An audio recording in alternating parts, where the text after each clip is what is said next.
Our next story highlights a young Odessa woman who spent her life serving others and living out her faith. However, her journey was cut short due to losing her battle with cancer. ABC Big 2's Chandler Foreman has more on the legacy of Rylee Taylor. We often believe leaders and world changers are those that are in powerful positions, but it's the ones doing the work behind the scenes, passionately serving families and our community that keeps this world growing. We highlight the legacy of a beloved young woman who left her mark in the basin and now beyond. To live is to love, and to love is to give. It seems that was the motto for Rylee Taylor. Rylee was sweet, kind-hearted, cared about other people's feelings. Really respected by our peer group, really loved by our peer group. A vibrant, extroverted girl, she made it her mission to live every moment, and those around her would do the same. She had a big sense of humor. She was junior class favorite at Permian High School, and on the homecoming court her senior year, everybody just loved to be around her. And she loved being around everyone, greatly so that she would discover a direct way to impact the lives of those around her. 17 years old at a church camp, but she really met Jesus. Rylee will return home with a fire to serve as a youth leader in her church ministry. She was just so bold in everything that she did, but really about proclaiming the gospel. She truly had a heart for helping others know Jesus and walk through their own struggles and things they were going through. Whether it was a small group or pure leadership and authenticity, you could find Rylee being the strength for everyone around her.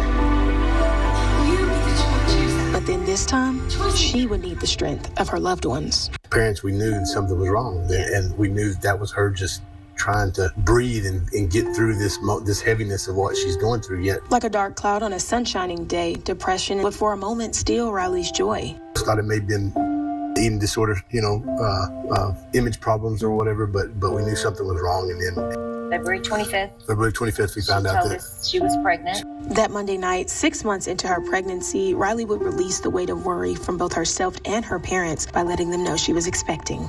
Friday, we were going to the hospital for her blood work came back. She had to have a blood transfusion.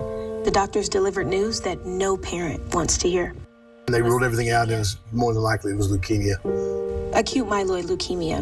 March 11th, they induced Rylee, and on March 16th, they welcomed baby boy Mace. While the Taylors welcomed a new life, the juxtaposition of grieving an existing life was just beginning. We went through a week of chemo for 5 days. Monday morning at 3, she was like she couldn't feel her arm or her legs. She ended up having a sporadic brain bleed with no platelets. So that was April 8th. And then on April 9th, they told us made the decision we had to take her off machines. Let her go.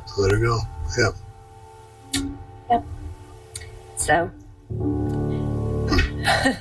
sadness and frustration filled the hospital and back home in Odessa. But even in the midst of great loss, her strength was still evident. There was some room on the whiteboard in her hospital room, and it said, "Don't let your need to understand keep you from his presence." And I remember walking in and looking at that and just knowing that she is still going.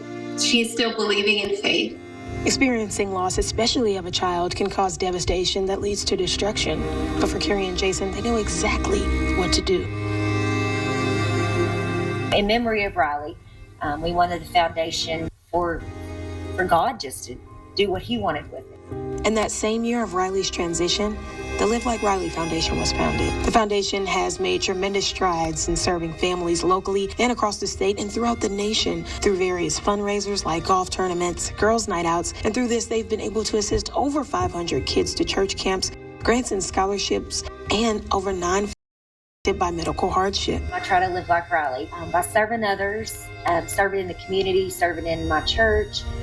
Being Rylee's dad, I try to live like Rylee by being intentional with, to this day, when times get hard and things are tough, she's made her daddy tougher, That's how I've lived like Rylee. My name is Facebook, and every day I live like Rylee. And while the foundation continues to grow, Rylee's legacy will forever live on.